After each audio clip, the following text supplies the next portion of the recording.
suggest you take some notes. It's a pretty strong note-taking day.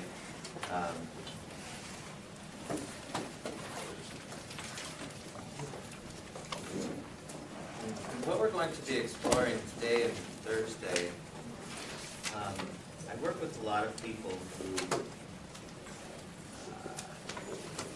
one of the common themes that people frequently come to me about is, I have so many things on my plate,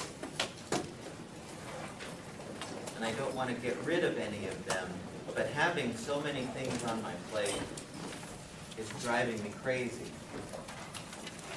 I work with people who are moms, for example, and they work and they've got family things and the kids who they take to soccer and the kids who they take to piano and music and the kids whose theater things they go to, and they have church and community responsibilities, and they have all of these things that are happening. And they can't really take anything off their plate. The time management thing says, well, if you got too much, take it off. But they don't have anything they can take off. And if you add in the school, which some of you,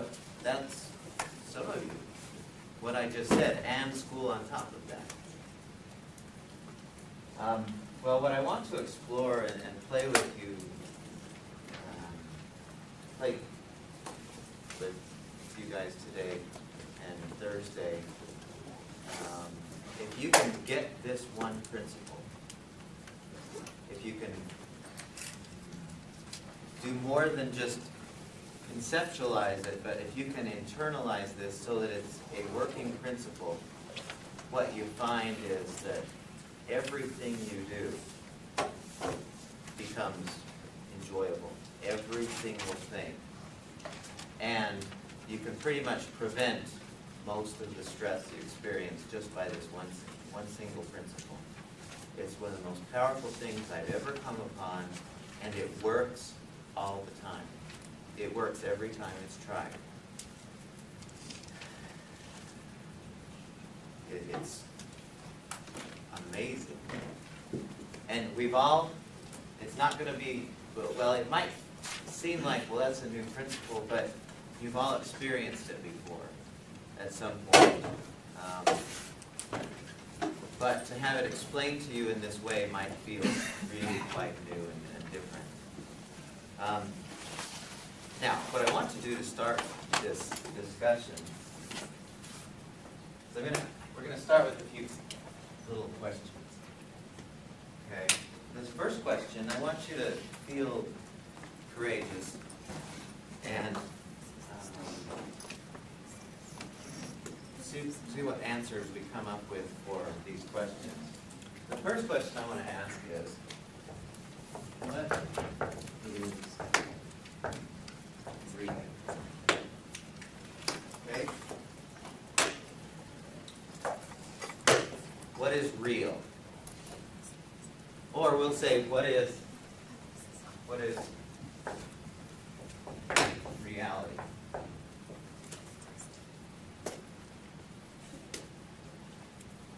Okay? You tell me. What's real? I know it's a hard question to think about on a Tuesday morning at 10:30.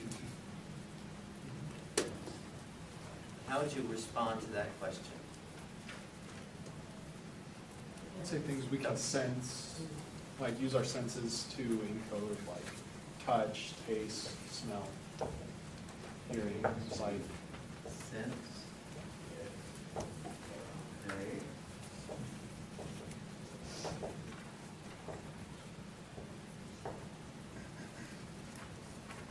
You said bills?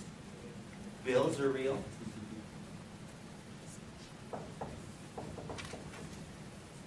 Now, I'm not going to put a right or wrong on any of these. I just want us to kind of talk about this, explore it. How emotions? You think? Why do you say that?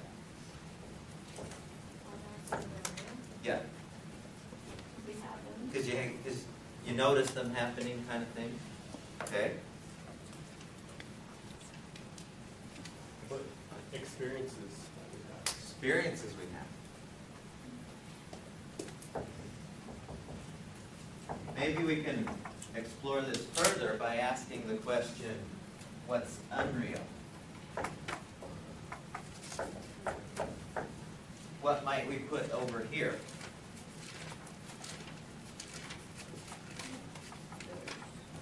Ghosts?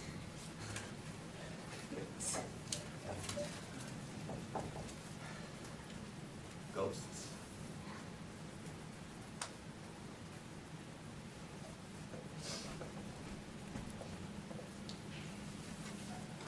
Either side. Let's keep it coming.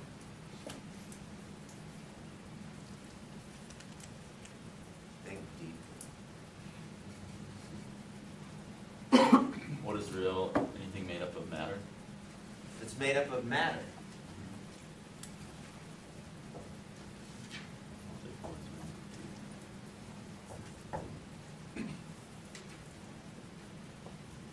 Okay. So if it's not made of matter, so if we put it over here, Sure. not made of, what do you mean by matter? Everything's made up of molecules and atoms and matter. Do you ever study quantum physics at all? No, Does anyone? it's way too.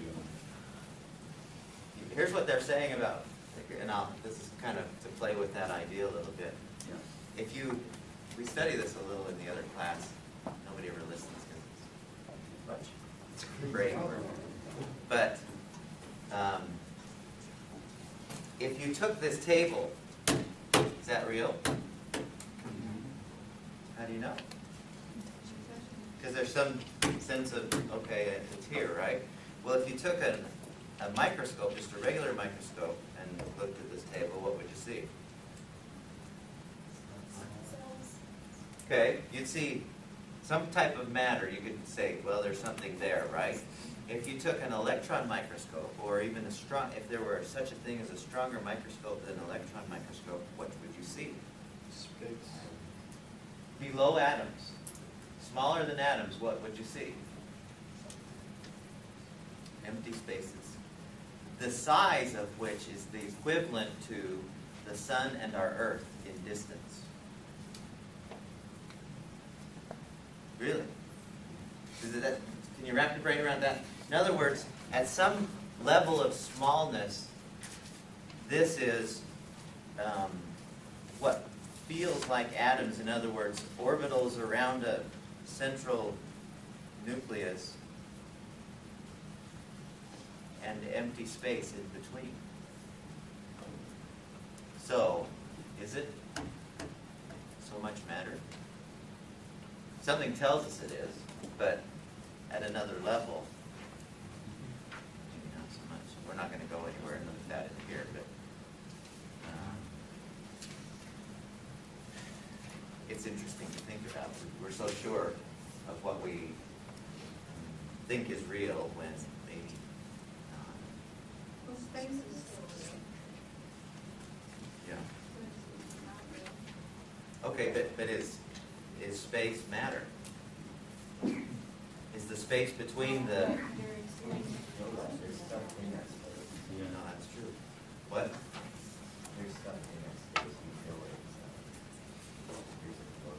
There's something, you could feel there's something happening in between there. Okay. Let me ask you this. This is a true story. I had a student once. I've had 2 or 3 who could do this, but I had one who told me about it.